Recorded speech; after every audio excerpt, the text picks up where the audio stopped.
ஓம் நமச்சிவாய.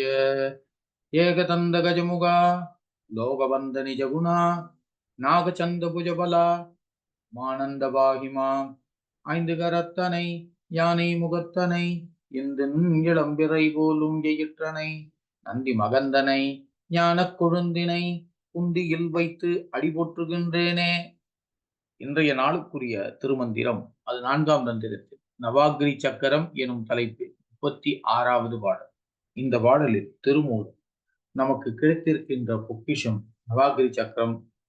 இதை வைத்துக் கொண்டு நாம் எதையும் சாதிக்கலாம் என்று உறுதிபட கூறுகிறார் திருமூலர். இதோ அந்த பாடல். மெய்ப்பொருள் முதல் ஹவ் அது ஈராக கைப்பொருள் ஆக கலந்து எழு சக்கரம் தற்பொருளாக சமைந்த அமுதேஸ்வரி நல்பொருளாக நடுவிருந்தாளே. மெய்ப்பொருள் முதல் ஹவ் அது ஈராக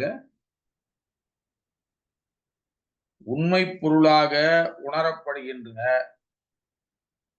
ஹவ் என்று முதலெழுத்தை கொண்டு ஹவ் என்று முடிவாக இருக்கிற எழுத்துள்ள ஒரு சக்கரம். எது? கைப்பொருளாக கலந்து எழு சக்கரம். நம்முடைய நவாகிரி சக்கரமானது ஹவ் முதல் ஹவ் என முடிகின்ற நமக்கு கிடைத்திருக்கின்ற மிக சிறந்த சக்கரம். இந்த சக்கரமானது தற்பொருளாக சமைந்த அமுதேஸ்வரி, அமுத மழை போல கருணை பொழிகின்ற அம்பிகையின் சக்கரம். நல்பொருளாக நடுவிருந்தாளே. இந்த சக்கரத்தின் நடுவில் நன்மை தருகின்ற தற்பரமாக அன்னை பராசக்தி வீட்டிலிருந்து நமக்கு எல்லாவற்றையும் அருளுகின்றார்.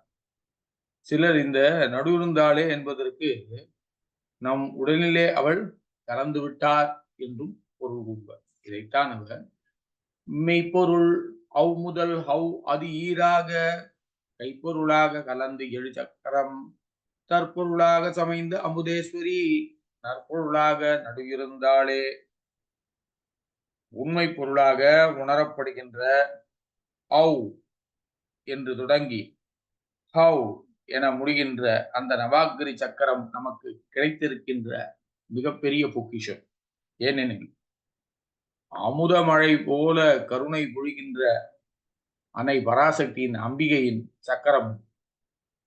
அந்த சக்கரத்தின் நடுவில் நன்மை தருகின்ற தற்பரமாக அன்னை பராசக்தி வீட்டிலிருந்து நமக்கு எல்லாவற்றையும் அருளுகிறார் என்று கூறுகிறார் திருமூலர். எனவே நவாகிரி சக்கரத்தை வைத்துக் கொண்டு அன்னையை வழிபட்டு நம் வாழ்வில் தேவையான அனைத்தையும் பெறுங்கள் என நமக்கு அறிவுரை கூறுகிறார் திருமூலர். ஓம் நமச்சிவாய.